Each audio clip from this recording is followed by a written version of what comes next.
بسم اللہ الرحمن الرحیم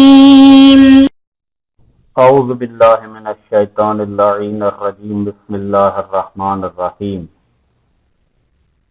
نحمدہ ونصلی علی رسولہ الکریم وآلہ الاطہار۔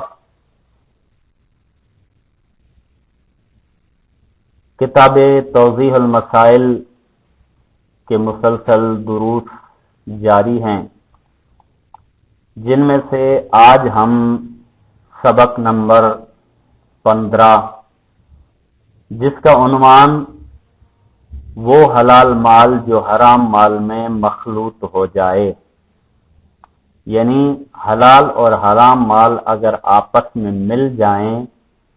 تو اس کو پاک کرنے کے لیے، جدا کرنے کے لیے اس پر خمس ادا کیا جائے گا، اور جیسے ہی ہم اس کا خمس ادا کریں گے تو وہ مال پاک اور ہمارے لیے حلال ہو جائے گا۔ اس عنوان کو ہم تفصیل کے ساتھ اس عنوان کے یہاں پر میں نے تھوڑا سا اشارہ تصویر میں سمجھانے کے لیے کہ حلال مال کیسا ہوتا ہے، حرام مال کیسا ہوتا ہے۔ جیسے کہ آپ اس تصویر میں واضح دیکھ رہے ہیں کہ کوئی کاروبار کر کے، کوئی دکان چلا کے مال کماتا ہے اور یہ یقیناً حلال مال ہے۔ اور اس تصویر میں آپ جیسے دیکھیں کہ کوئی محنت کر رہا ہے، کوئی مزدوری کر رہا ہے،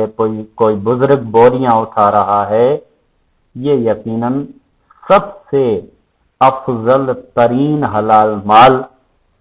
جو انسان محنت کر کے کمائے۔ اب یہاں پہ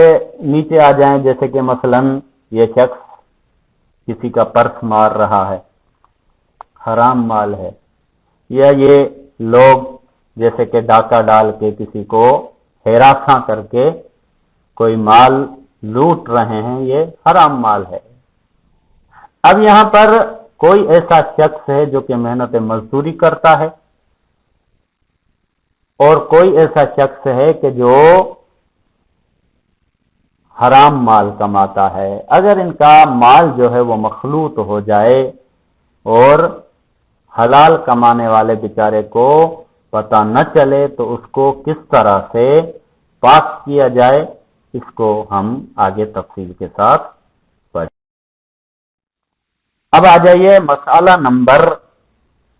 1783۔ اگر حلال مال حرام مال کے ساتھ اس طرح مل جائے کہ انسان انہیں ایک دوسرے سے الگ نہ کر سکے، اور حرام مال کے مالک اور اس مال کی مقدار کا بھی علم نہ ہو، اور یہ بھی علم نہ ہو کہ حرام مال کی مقدار خمس سے کم ہے یا زیادہ، تو تمام مال کا خمس دینے سے حلال ہو جائے گا، اور احتیاط واجب کی بنا پر خمس اور رد مظالم کا مستحق ہو تو ضروری ہے کہ اس کو دے دے۔ یہاں پر دیکھیں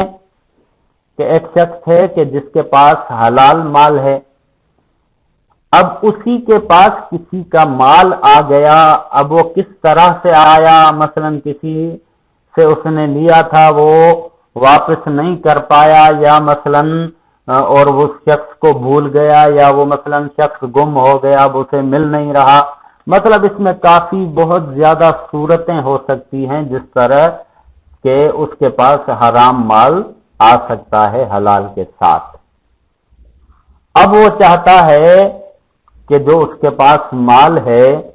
وہ پاک ہو جائے، حلال ہو جائے، تو کیا کرے کہ اس کا خمس دے۔ کہہ رہے ہیں کہ اگر حلال مال حرام مال کے ساتھ اس طرح مل جائے کہ انسان انہیں ایک دوسرے سے الگ نہ کر سکے،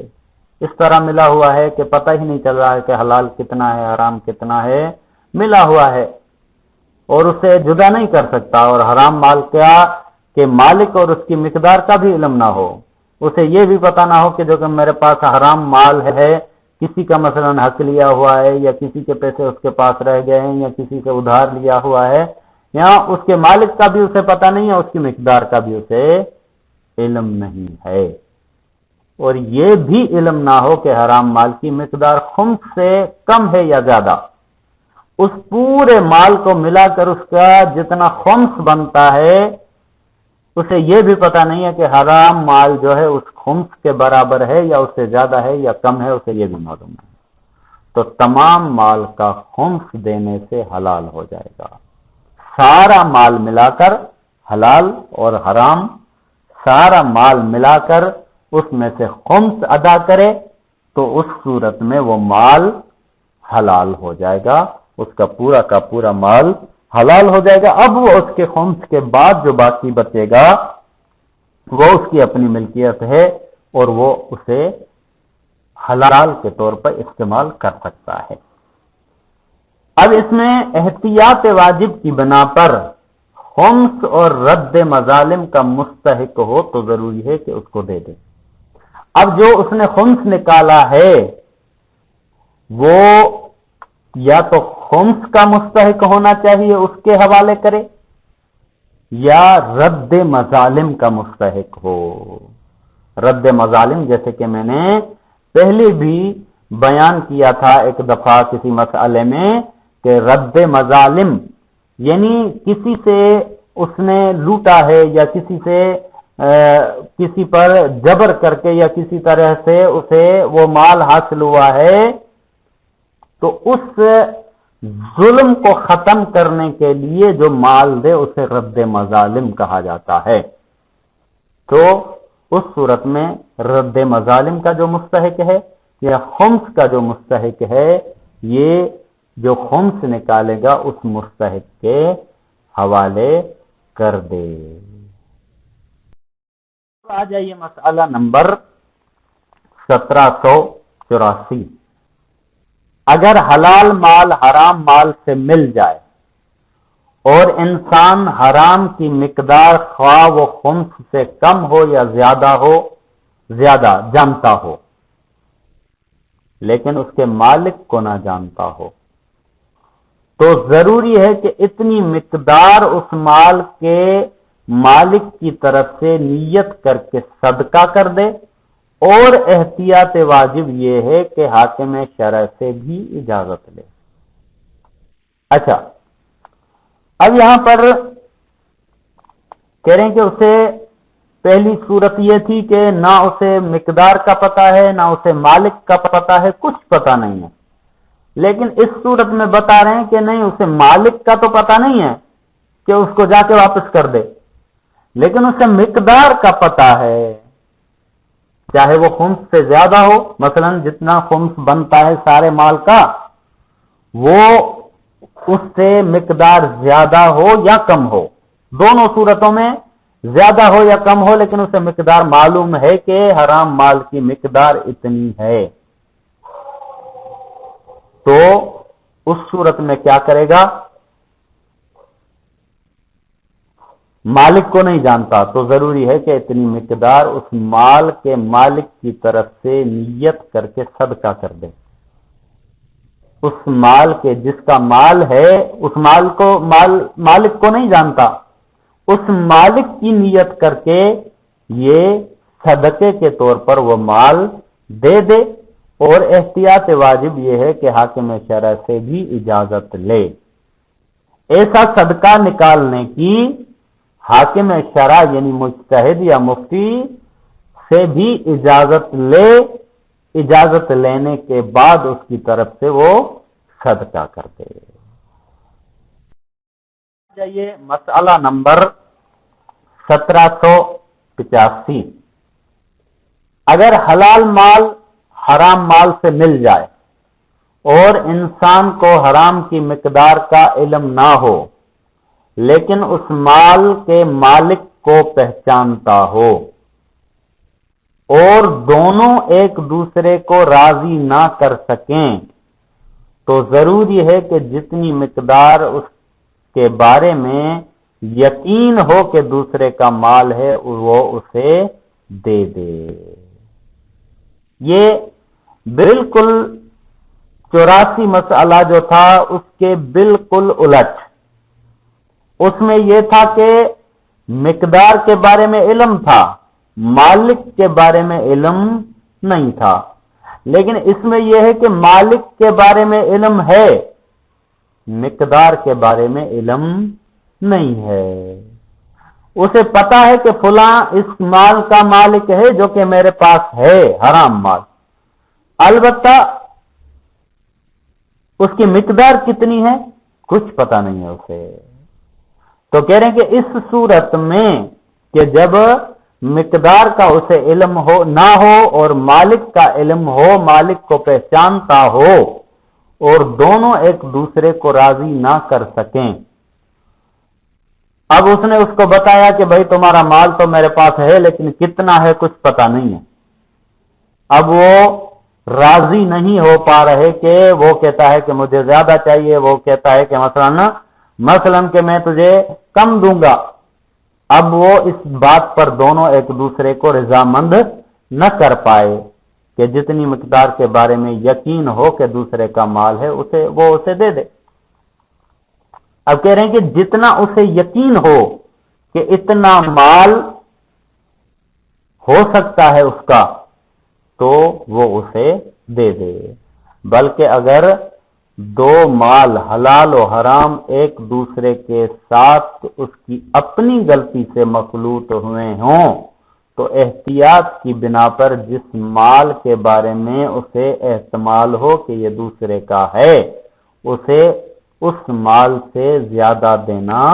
ضروری ہے. اب یہاں پر دوسری صورت یہ بیان کر رہے ہیں کہ دو مال جیسے کہ حلال اور حرام جو مخلوط ہوئے ہیں وہ اس کی غلطی سے مخلوط ہوئے ہیں جس کے پاس مال ہے. جو مال کا مالک ہے اس کی غلطی نہیں تھی، اس کی غلطی تھی. اس کی غلطی کی وجہ سے جو ہے وہ یہ مال مخلوط ہوا ہے. تو کہہ رہے ہیں کہ احتیاط کی بنا پر جس مال کے بارے میں اسے احتمال ہو، جیسے کہ اوپر کہا کہ جو یقین ہو جو احتمال ہو اسے اتنا اس کو دے دے. کہہ رہے ہیں کہ اب اس صورت میں جب کہ غلطی اس کی ہو تو اس صورت میں جتنا احتمال تھا اس سے بھی زیادہ دینا ضروری ہے. جتنا احتمال تھا غلطی کی وجہ سے اس پر یوں سمجھیے کہ اس پر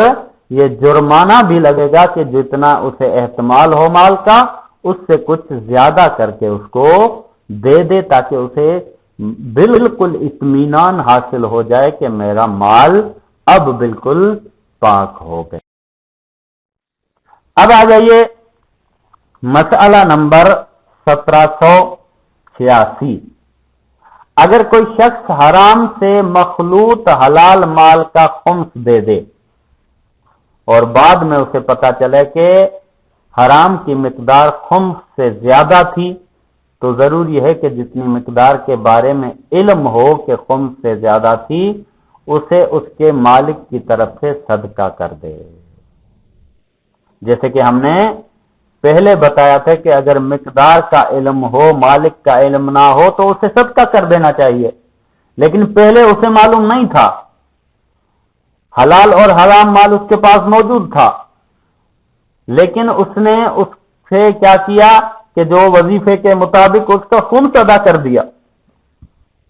خمس دے دینے کے بعد اسے پتا چلا کہ حرام کی مقدار جتنی خمس جتنا نکالا ہے اس سے زیادہ تھا. مثلا مثال لے لیں کہ اس نے 5000 میں سے 5000 مال حلال و حرام مخلوط تھا، اس میں سے 1000 اس نے نکال کر خمس دے دیا. خمس دینے کے بعد جو اس کی مقدار اس نے خمس کے طور پر ادا کی ہے اس کے بعد اسے علم ہوا کہ خمس سے تو زیادہ تھا. خمس میں نے 1000 روپیہ دیا ہے حالانکہ جو مال تھا حرام مال جو تھا وہ 1200 روپے تھا. اب 200 روپے اور اس کے پاس بچ گئے، تو کہہ رہے ہیں کہ ضروری ہے کہ جتنی مقدار کے بارے میں علم ہو کہ خمس سے زیادہ تھی، اسے مالک کی طرف سے صدقہ کر دے۔ اب 1000 روپیہ دے چکا ہے اور جو مقدار 200 روپے اور ہیں وہ مالک کی طرف سے صدقہ اگر کر دے تو اس کا وظیفہ ادا ہو جائے گا اور اس کا مال جو ہے وہ حلال سے حرام سے پاک ہو کر حلال ہو جائے گا۔ یہ مسئلہ نمبر 1787۔ اگر کوئی شخص حرام سے مخلوط حلال مال کا خمس دے اور ایسا مال جس کے مالک کو ناپہچانتا ہو مال کے مالک کی طرف سے صدقہ کر دے اور بعد میں اس کا مالک مل جائے تو اگر وہ راضی نہ ہو تو احتیاط لازم کی بنا پر اس کے مال کے برابر اسے دینا ضروری ہے۔ اب یہاں پر مسئلہ بیان کر رہے ہیں کہ ایک صورت تو یہ تھی کہ حلال و حرام مال مخلوط ہو جائے، مقدار کے بارے میں اسے علم نہیں ہے تو اس صورت میں وہ خمس دے دے گا۔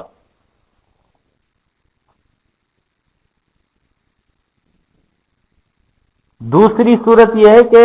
اس کے مالک کو نہ پہچاننے کی وجہ سے اس نے صدقہ کر دیا۔ یہ دونوں صورتیں اگر اس نے خمس دے دیا ہو یا صدقہ کر دیا ہو